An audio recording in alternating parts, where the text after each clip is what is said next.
मैं ये नहीं कह रहा हूं कि सुप्रीम कोर्ट में इंडिया गठबंधन को जीत मिल गई है, मगर इंडिया गठबंधन या ये कहा जाए तेजस्वी और राहुल की जो मांग थी कि जिन 65 लाख वोटर्स को चुनाव आयोग ने हटाया है, उस पर पारदर्शिता बरते चुनाव आयोग। और सुप्रीम कोर्ट ने क्या आदेश दिया कि अगले 48 घंटों में जिन 65 लाख वोटर्स को तुमने हटाया है, उसकी जानकारी आप वेबसाइट पर साझा करो। मगर क्या गोदी मीडिया ने इसकी चर्चा की? नहीं। राहुल गांधी वोट अधिकार रैली शुरू कर रहे हैं दोस्तों। यह खबर भी पूरी तरह से गोदी मीडिया से गायब है।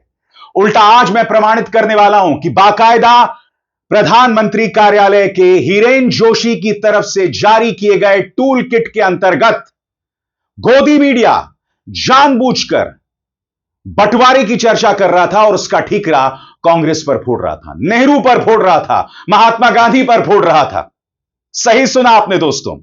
मगर मैं फिर आपसे सवाल पूछना चाहता हूं, क्या राहुल गांधी जो अपनी वोट अधिकार रैली शुरू करने वाले हैं, उसकी चर्चा नहीं होनी चाहिए? मैं आपको बतलाता हूं राहुल गांधी ने इस बारे में क्या ऐलान किया आपके स्क्रीन पर। 17 अगस्त से बिहार में हूं, आपके साथ कदम से कदम मिलाकर चलने, आपके मताधिकार के लिए कंधे से कंधा मिलाकर लड़ने, बिहार को जोड़ती हुई 16 दिन और 1300 किलोमीटर की वोट अधिकार रैली, वोटर अधिकार रैली। साथ आएं, हाथ बटाएं। यह भारत के लोकतंत्र और आपके पहले संवैधानिक हक को बचाने की लड़ाई है। मगर साहब मजाल है गोदी मीडिया इसकी चर्चा करे। गोदी मीडिया में क्या चर्चाएं हो रही थी देखिए साहब। बंटवारे को 79 ईयर्स हो गए हैं, 79 साल हो गए हैं, मगर वो जहर आपने गोदी मीडिया में देखा। सबसे शॉकिंग बात जिसका जिक्र मैं अपने एक अन्य शो में कर चुका हूं, पापा की परी ने बाकायदा इस बात का जिक्र किया कि भाई जिस मकसद से बंटवारा हुआ था वो नहीं हुआ, क्योंकि भारत में सिर्फ 4 करोड़ मुसलमानों में से 90 लाख मुसलमान पाकिस्तान गए। तेवर देखिए, फोकस देखिए, मैं उसकी चर्चा करूंगा। मगर सबसे पहले कल तेजस्वी यादव आए सामने, उन्होंने चुनाव आयोग का शुक्रिया अदा किया और कहा कि हमारे जो 3 बिंदु थे, चुनाव आयोग ने उसे स्वीकार कर लिया है। सुनिए क्या कहा तेजस्वी यादव ने। जिन बातों को लेकर के हम लोगों की मांगे थी, उसको जो है इलेक्शन कमीशन को इंटरिम ऑर्डर में आदेश दिया गया है। सबसे पहला कि आधार को जो है, आधार कार्ड को लिया जाएगा। दूसरा, जो 65 लाख मतदाताओं का नाम जो काटा गया, जो हमारी पुरानी मांग थी कि सूचीबद्ध तरीके से बूथ वाइज कौन शिफ्टेड है, किनको डेथ माना गया है, कौन रिपीटेड वोटर्स हैं, कौन अनट्रेसेबल हैं, उसकी सूची जो है हर बूथ वाइज लगाई जाए। और विशेष तौर पे कारण भी बताओ कि कौन सा वोटर जो 65 लाख में है वो तुमने डेथ पाया है, रिपीटेड पाया है, अनट्रेसेबल पाया है। इसका कैटेगरिकली आप जो है बूथ वाइज जो है आप लगाइए और वेबसाइट पे भी जो डेटा जो है 65 लाख का, उसको जो है अपलोड कीजिए। और तीसरा, यही नहीं, जो भी प्रचार करना हो, चाहे दूरदर्शन हो या पेपर के माध्यम से, आप विज्ञापन जारी कीजिए और लोगों को बताइए। सबसे बड़ी बात दोस्तों, तेजस्वी यादव ने इस खबर का भी जिक्र किया जो आपके स्क्रीन पर है। पंचायत में एक चुनाव होता है दोस्तों, उसे चुनौती दी जाती है, उस नतीजे को चुनौती दी जाती है। और यह चुनाव ईवीएम के जरिए हुआ था। सही सुना आपने, ईवीएम के जरिए हुआ था। सुप्रीम कोर्ट इस मामले में आदेश देता है और यह अपने इतिहास का पहला फैसला है कि ईवीएम के जरिए जो फैसला आया था वो पलट गया। तेजस्वी यादव इसी बात पर सख्त शब्दों का इस्तेमाल कर रहे हैं और जो सवाल पूछ रहे हैं उसका जवाब किसी के पास नहीं है। वो क्या कहते हैं, इस पर गौर किया जाए। हरियाणा के एक पंचायत चुनाव में ईवीएम काउंटिंग में एक बूथ में उम्मीदवार को जबरन हरा दिया गया। हारा हुआ प्रत्याशी सुप्रीम कोर्ट पहुंचा। सुप्रीम कोर्ट में वीडियोग्राफी के साथ सभी बूथों की ईवीएम की गिनती हुई। हारा हुआ प्रत्याशी जीत गया, लेकिन उसके कार्यकाल में 3 साल ईवीएम की कृपा से कोई और फर्जी सरपंच रहा। एक बूथ की ईवीएम का यही हाल है। चंडीगढ़ मेयर चुनाव में कैसे धांधली करके बीजेपी ने बीजेपी को जिताया, जिसे बाद में कोर्ट ने खारिज कर दिया। उसके बाद बीजेपी सरकार ने वीडियो रिकॉर्डिंग रखने के नियम बदल दिए। अब 45 दिनों के बाद चुनाव आयोग आपको गिनती का वीडियो नहीं देगा। जब बीजेपी चुनाव आयोग के साथ मिलकर साक्ष्य को खत्म कर देगी, तो आप कोर्ट में सबूत क्या रखेंगे? ये लोग लोकतंत्र के खिलाफ हैं, इसीलिए लोकतंत्र में ये दो लोग पारदर्शिता नहीं चाहते। बिहार लोकतंत्र की जन्म स्थली है। चाहे जो भी हो, हम संविधान और लोकतंत्र को मोदी शाह के जूतों तले कुचलने नहीं दे सकते। आप सभी लोग सतर्क, सावधान और जागरूक रहें। और तेजस्वी यादव के इस बयान को जोड़कर देखा जाना चाहिए राहुल गांधी की वोट अधिकार रैली के साथ। और जैसे मैंने बताया दोस्तों, कल सुप्रीम कोर्ट का फैसला आता है और भारतीय जनता पार्टी के अध्यक्ष जेपी नड्डा इसे विपक्ष की हार बताने लगते हैं आपके स्क्रीन पर। अरे भाई, अभी तो जिरह चल रही है। जीत यह हुई है कि आप वो जो 65 लाख वोटर्स पर रहस्य का पर्दा डालना चाहते थे, इतने अहंकार के साथ चुनाव आयोग ने सुप्रीम कोर्ट में कहा था कि हमने जिन लोगों का नाम हटाया ये हमारा अधिकार है और इस पर हमें कोई स्पष्टीकरण देने की जरूरत नहीं है। तो फिर जेपी नड्डा क्यों कह रहे हैं कि भाई विपक्ष हैज लॉस्ट? पढ़ के सुनाना चाहता हूं उनका बयान जो आपके स्क्रीन पर है। Congress has yet again lost the case and lost the plot. Congress मुकदमा हार गया है, मामला हार गया है और प्लॉट को उसने लूज कर दिया है। मैं सवाल पूछना चाहता हूं जेपी नड्डा साहब से, अभी तो मंगलवार को चुनाव आयोग को स्पष्टीकरण देना था, फिर आपको कैसे पता कि इस मामले का क्या फैसला आने वाला है? मैंने इस मंच पर पहले भी कहा था कि बेशक सुप्रीम कोर्ट ने कहा है कि 65 लाख वोटर्स को लेकर आप पारदर्शिता से जवाब दें, यह विपक्ष की एक मांग को स्वीकार किया गया होगा। यह विपक्ष की जीत नहीं है। मैं गोदी मीडिया नहीं हूं जिसने पहले दिन की बहस के बाद कांग्रेस, तेजस्वी, राहुल सबको हरा दिया था। याद है आपको किस तरह के कार्यक्रम चलाए गए थे जिसका जिक्र मैंने अपने मंच पर किया था? मगर जेपी नड्डा ऐसा क्यों कह रहे हैं? क्या यह आपके मन में संशय पैदा नहीं करता, शको शुबा नहीं पैदा करता? मैं फिर कह रहा हूं, हमें सुप्रीम कोर्ट के फैसले का इंतजार करना पड़ेगा। मगर गोदी मीडिया क्यों पहले से ही विपक्ष की हार बता रहा है? जेपी नड्डा क्यों कह रहे हैं कि Congress has lost the case, यानी कांग्रेस मामला हार चुका है?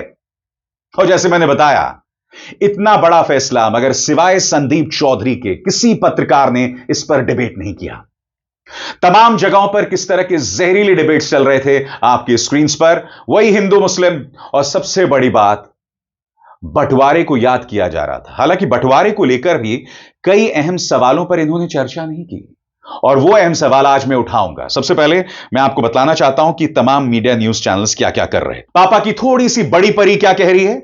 ऐसे मोदी को हराएंगे, ऐसे योगी से निपटेंगे। फिर गुल्लू क्या कह रहा है? तो इसीलिए कांग्रेस ने कराया देश का बंटवारा। और अब आप देखेंगे दोस्तों, सिर्फ ये गुल्लू नहीं, तमाम न्यूज चैनल्स इसी बंटवारे पर डिबेट कर रहे थे। आगे देखिए, विभाजन को याद करने पर विपक्ष क्यों बरसा रहा लाठी डंडा? देश को बांटने में किसका हाथ? वोटर लिस्ट पर घमासान, संविधान पर संग्राम। किसने कराया बंटवारा? सियासी अखाड़ा। और आपने देखा होगा किस तरह से पापा की परी ने एक निहायत ही आपत्तिजनक कार्यक्रम किया था और यह भी बतलाने की कोशिश की थी कि भाई बांग्लादेश में हिंदुओं पर तो अत्याचार हो रहा है, मगर भारत में राम राज्य है, यहां मुसलमानों के साथ कुछ बुरा नहीं होता। आगे देखा जाए, एक और छोटा सा गुल्लू, वोट चोरी पर राहुल का नया हंगामेदार प्लान तैयार। इधर सुप्रीम कोर्ट ने सारी हवा ही निकाल कर रख दी। अरे भाई, किसकी हवा निकल रही है और तुम कौन सी हवा को सूंघ रहे हो? मैं समझना चाहता हूं इससे। भाई, सुप्रीम कोर्ट ने कहा कि 65 लाख वोटर्स जो हैं जिन्हें आपने हटा दिया, उसको लेकर आप वेबसाइट पे जानकारी दें। तो यह हवा किसकी निकल रही है? इस एंकर की हवा निकल रही है या ये कौन सी हवा सूंघ रहा है? यह भी मैं जानना चाहता हूं। आगे, मस्जिद पर तिरंगा, किस बात का पंगा?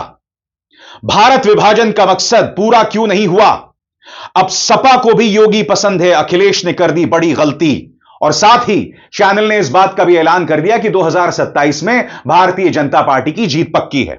फिर योगी का जलवा, ट्रंप ने लिया यू टर्न, पाक से किनारा, खेल गया भारत। आप देख रहे हैं साहब, इस तरह के कार्यक्रम चल रहे हैं मगर असली सवालात नहीं पूछे जा रहे हैं।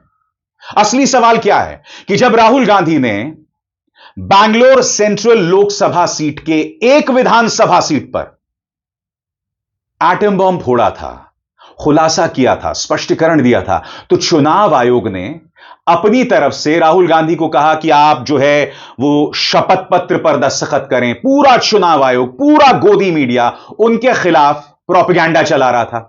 और माननीय गोली मारो ठाकुर, इनका क्या ऐलान था याद है ना आपको, कि अखिलेश यादव, प्रियंका गांधी वाड्रा, डिंपल यादव, एम के स्टालिन, ये जो तमाम चुनाव जीते हैं फर्जी वोट्स की वजह से जीते हैं।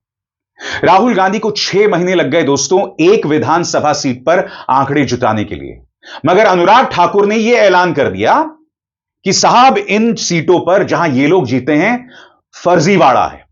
पहली बात, यही बात तो विपक्ष कह रहा है, यही बात कांग्रेस कह रही है ना।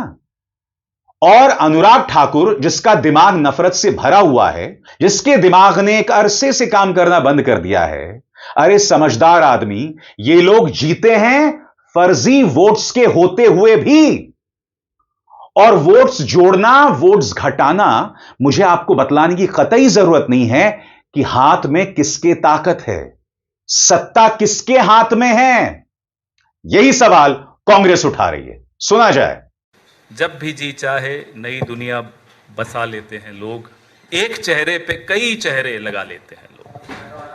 चुनाव आयोग कई कई चेहरे लगा रहा है, एक नाम चेहरे अनेक, एक चेहरा नाम अनेक, एक चेहरा एक नाम पते अनेक, वोट अनेक। 7 अगस्त को श्री राहुल गांधी ने, आप सब ने देखा, आप सब वहां थे, एक भारत की राजनीति में भूचाल उस दिन राहुल गांधी की प्रेस वार्ता से आया, जिसका असर सत्तारूढ़ दल को आज तक महसूस हो रहा है। 7 दिन 6 दिन तो ये सदमे में रहे, इन्हें समझ में ही नहीं आ रहा था करें क्या। फिर इन्होंने क्या किया, फिर इन्होंने अनुराग ठाकुर जी को कल प्रेस कॉन्फ्रेंस के लिए बुलाया, और अनुराग ठाकुर जी की प्रेस कॉन्फ्रेंस में जो खुलासे हुए, उससे चुनाव आयोग की भूमिका और संगीन हो गई है। ये हमारे जो साथी हैं अनुराग ठाकुर, गोली मारो, गोली मारते कहीं हैं, निशाना कहीं और होता है, लग कहीं और जाती है। निशाना था कांग्रेस पार्टी की तरफ, लगी चुनाव आयोग को जाकर, और चुनाव आयोग अभी घबराया हुआ है कि ये एक और गोली बीजेपी से भी आ गई। 6 लोकसभा क्षेत्रों के आंकड़े भारतीय जनता पार्टी ने कल अपनी प्रेस वार्ता में जारी किए, लोकसभा चुनाव 2024 के आंकड़े। रायबरेली, अमेठी, गोल्डन हार्बर, कन्नौज, ऐसे 6 थे। और साबित करने की कोशिश की कि इन 6 के 6 लोकसभा क्षेत्रों में फर्जी वोटिंग हुई है, फर्जी वोटर हैं, वोटर लिस्ट गड़बड़ है। धन्यवाद अनुराग ठाकुर जी, पूरा देश आपको भी धन्यवाद दे रहा है। अचानक रुचि आ गई भारतीय जनता पार्टी की ये फेक वोटर लिस्ट में, अभी तक नहीं थी। अभी तक हम बोलते थे तो हमें तो नोटिस दे दिए जाते थे, ट्रोल कर दिया जाता था, आप लोग भी शाम को ट्रोल करते थे स्टूडियो में हमें, कोई बात नहीं। लेकिन अब अचानक बीजेपी को भी इंटरेस्ट आ गया, साहब फेक वोटर लिस्ट। सबसे बड़ी बात दोस्तों, स्वतंत्रता दिवस, 79th स्वतंत्रता दिवस को लेकर जो जहर गोदी मीडिया में दिख रहा है, वो जहर दरअसल सरकार की तरफ से आया है। जैसे मिनिस्ट्री ऑफ पेट्रोलियम का ये बैनर देखिए, इसमें आप देख सकते हैं सबसे ऊंचा दर्जा दिया गया है सावरकर को। दूसरी बात, नेहरू जी गायब हैं। नफरत देखिए पंडित नेहरू को लेकर, नफरत गांधी को लेकर भी है, मन करेगा तो वो भी हटा देंगे। मगर इसमें एक और बड़ा अपमान है, सावरकर का दर्जा तिरंगे से भी ऊपर है और सावरकर का दर्जा भगत सिंह से भी ऊपर है। वो सावरकर जिन्होंने अंग्रेजों को 1 दर्जन माफी की चिट्ठियां लिखी थी, वो सावरकर जिन्होंने कहा था कि हमें सुभाष चंद्र बोस की आर्मी का साथ नहीं देना चाहिए, हमें अंग्रेजों की सेनाओं का साथ देना चाहिए। और सबसे बड़ी बात, ये जो तमाम न्यूज चैनल्स ये जहरीले कार्यक्रम कर रहे हैं, मैं इनको एक चुनौती देना चाहता हूं। क्या आप भारतीय जनता पार्टी से एक सवाल करेंगे कि जिस जिन्ना को तुम गाली दे रहे हो, उस जिन्ना के साथ किस पॉलिटिकल पार्टी ने सिंध और बंगाल में सरकार बनाई थी? आज प्रधानमंत्री ने श्यामा प्रसाद मुखर्जी का जिक्र किया। क्या आप जानते कि श्यामा प्रसाद मुखर्जी जिन्ना के साथ बंगाल में उन्होंने सरकार बनाई? भारतीय जनता पार्टी के जो वैचारिक पूर्वज हैं, उन्होंने सिंध में भी जिन्ना के साथ सरकार बनाई। सबसे बड़ी बात, क्या आप जानते हैं कि भारत छोड़ो आंदोलन में पूरा देश एकजुट था, मगर जिन्ना और आरएसएस, ये दो संगठन, ये लोग बाकी देश के साथ नहीं थे। आरएसएस ने 52 साल तक अपने मुख्यालय पर तिरंगा नहीं फहराया। क्या इन पापा की परियों में इन्होंने जो जहरीले कार्यक्रम किए, यह सवाल पूछने की हिम्मत थी? देश का पहला आतंकवादी कौन था? जाहिर सी बात है, वो शख्स जिसने महात्मा गांधी की हत्या की। क्या इनमें वो हिम्मत थी? मैं फिर आपसे सवाल पूछना चाहता हूं, आज जो आरएसएस हमें देशभक्ति का पाठ पढ़ाता है, इनके जो चंगू मंगू जो हैं, हमें राष्ट्रभक्ति, नेशन फर्स्ट की बात करते हैं, क्या ये खुद बता सकते हैं, अपने गिरेबान में झांक कर देख सकते हैं? अरे भाई, ये सवालात हैं और आप इससे नहीं बच सकते हैं। इसीलिए मैंने कहा कि जोशी जी का टूल किट आ गया है प्रधानमंत्री कार्यालय की तरफ से, और चुनाव आयोग को जो करारा तमाचा मिला है सुप्रीम कोर्ट में, उसकी चर्चा नहीं करेंगे। तेजस्वी यादव के बयान की चर्चा नहीं करेंगे। राहुल गांधी के वोट अधिकार रैली की चर्चा नहीं करेंगे। चर्चा किसकी करेंगे? आपके सामने है। और क्यों करेंगे, यह आप भी जानते हैं। सबसे बड़ी बात, विपक्ष जो मांग कर रहा है कि पूरे चुनाव का डिजिटल डेटा आप हमें पेन ड्राइव में दे दीजिए, दूध का दूध और पानी का पानी हो जाएगा। और अब तो कांग्रेस बनारस में प्रधानमंत्री नरेंद्र मोदी के जीत पर सवाल खड़ा कर रहा है। इससे पहले कि मैं आपको बताऊं इस बारे में क्या कह रहे हैं पवन खेरा, इस खबर पर गौर कीजिए। वाराणसी, समाजवादी पार्टी ने अजय राय को किया सांसद घोषित, ढोल की थाप पर मनाया जश्न। यह मामला ऐसे समय सामने आया है जब इंडिया गठबंधन ने चुनाव आयोग बीजेपी पर वोट चोरी के आरोप लगाए हैं। लोकसभा चुनाव में अजय राय समाजवादी पार्टी कांग्रेस गठबंधन के संयुक्त प्रत्याशी थे और प्रधानमंत्री नरेंद्र मोदी के खिलाफ दूसरे स्थान पर थे।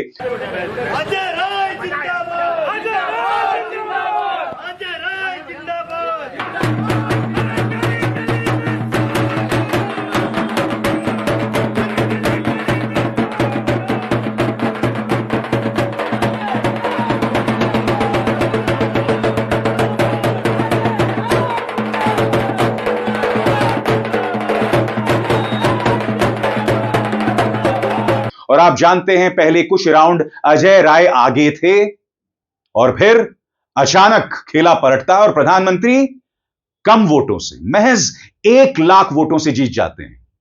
आज यही सवाल कांग्रेस दोबारा पूछ रही है। सुना जाए। अब आपके पास सारे आंकड़े आ ही चुके हैं, तो जनाब वाराणसी की पेन ड्राइव हम सब इंतजार कर रहे हैं।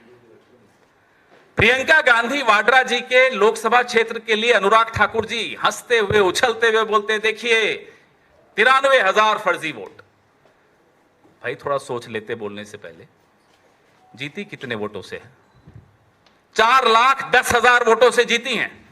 93,000 फर्जी बता रहे हैं। मैं बता दूं आपको, बीजेपी को वहां 1 लाख वोट मिले, हम भी हैरान है कैसे मिल गए। कल उसका भी जवाब मिल गया, 93,000 फर्जी हैं। मान लो ये फर्जी वोट वायनाड में नहीं होते तो प्रियंका गांधी जी 5 लाख वोट से जीतती। हम तो यही मानेंगे। अब आ जाइए रायबरेली में, वहां के भी कुछ आंकड़े इन्होंने दिए। मान लो वहां भी फर्जी वोट नहीं होते तो राहुल गांधी 5 लाख वोट से जीतते। हम वाराणसी का इलेक्ट्रॉनिक वोटर लिस्ट की मांग कर रहे हैं। सबको यकीन हो जाएगा, हमें तो है, लेकिन कुछ लोग अभी भी बचे हैं जिनके मन में संशय है, उन्हें भी यकीन हो जाएगा कि एक बूस्टर डोज मिला था प्रधानमंत्री को। काउंटिंग के दिन आधे दिन तक प्रधानमंत्री हार रहे थे। नरेंद्र मोदी वाराणसी से चुनाव हार रहे थे, गंगा पुत्रों ने उनका इलाज कर दिया था, लेकिन एक बूस्टर डोज फर्जी वोटर्स का मिल गया। 150 मिनट तक काउंटिंग का कुछ भरोसा नहीं मालूम पड़ रहा था, कहीं सब कोई आंकड़े नहीं आ रहे थे। अचानक वापस से आंकड़े शुरू हुए और प्रधानमंत्री जीत की ओर अग्रसर हो गए। 1 लाख वोटों से जीते। अगर ये आंकड़े हमारे पास आ जाते हैं, इलेक्ट्रॉनिक वोटर लिस्ट हमारे पास आ जाती है वाराणसी की, ये साबित हो जाएगा कि प्रधानमंत्री भी गद्दी को चुरा कर बैठे हैं। चोरी की कुर्सी है। वोट चुराया, चुनाव चुराया, कुर्सी चुराई। ये 3 चोरियां इस प्रधानमंत्री ने की हैं और कल ये अनुराग ठाकुर ने खुद साबित कर दिया। अब तक तो हम पर सवाल उठाए जाते थे, अरे साहब आपको तो संस्थाओं पर भरोसा नहीं है, राहुल गांधी तो संस्थाओं पर भरोसा नहीं करते। तो अनुराग ठाकुर क्या संस्थाओं पर भरोसा कर रहे थे कल? बीजेपी बोले तो बोले देखो साहब कितना अच्छा खुलासा कर दिया, वायनाड का खुलासा हो गया, रायबरेली का खुलासा हो गया, कन्नौज का खुलासा हो गया, डायमंड हार्बर का खुलासा हो गया। ये संस्थाओं पर सवाल नहीं। मैं फिर पूछना चाहता हूं, आखिर गोदी मीडिया उस डिजिटल डेटा की मांग क्यों नहीं कर रहा है? क्या गड़बड़ है बताइए ना। हमने देखा कि किस तरह से एक पंचायत चुनाव में ईवीएम के जरिए जो नतीजा सामने आया था वो पलट गया। जब दोबारा गिनती हुई, पारदर्शिता से गिनती हुई, सुप्रीम कोर्ट के आदेशों के अंतर्गत गिनती हुई, मगर तब तक 3 साल हो गए थे। तो प्रश्न यही उठ रहा है, यही सवाल एडीआर ने उठाया था जब एडीआर यानी एसोसिएशन फॉर डेमोक्रेटिक रिफॉर्म्स ने कहा था कि जितने वोट्स डाले गए और जितने वोट्स गिने गए उनमें 5 लाख का अंतर था। 79 सीट्स पर फायदा हुआ था एनडीए को, ऐसा दावा वोट फॉर डेमोक्रेसी ने किया। तो ये तमाम सवालात हैं और उसे नजरअंदाज नहीं किया जा सकता। यही काम कर रहा है चुनाव आयोग। मैं फिर से आपसे पूछना चाहता हूं, अगर आपने राहुल गांधी को यह कहा कि आप शपथ लो, तो जो अनुराग ठाकुर कह रहे हैं कि भाई 6 सीटों पर यानी अखिलेश, डिंपल, राहुल, प्रियंका गांधी वाड्रा, एमके स्टालिन फर्जी वोट से जीत गए थे, तो इनके पास आंकड़ा कहां से आया? अनुराग ठाकुर को आखिर चुनाव आयोग ने फरमान क्यों नहीं जारी किया? यही उनके पक्षपात को दिखाता है। यही बताता है कि चुनाव आयोग पूरी तरह से भारतीय जनता पार्टी के लिए फील्डिंग, बैटिंग, फुटबॉल सब खेल रहा है। ये सवालात हैं भाई, और हम इसे नजरअंदाज नहीं कर सकते हैं। और ये सवाल तो पूछे जाएंगे, जवाब मांगा जाएगा। अभिसार शर्मा को दीजिए इजाजत। नमस्कार।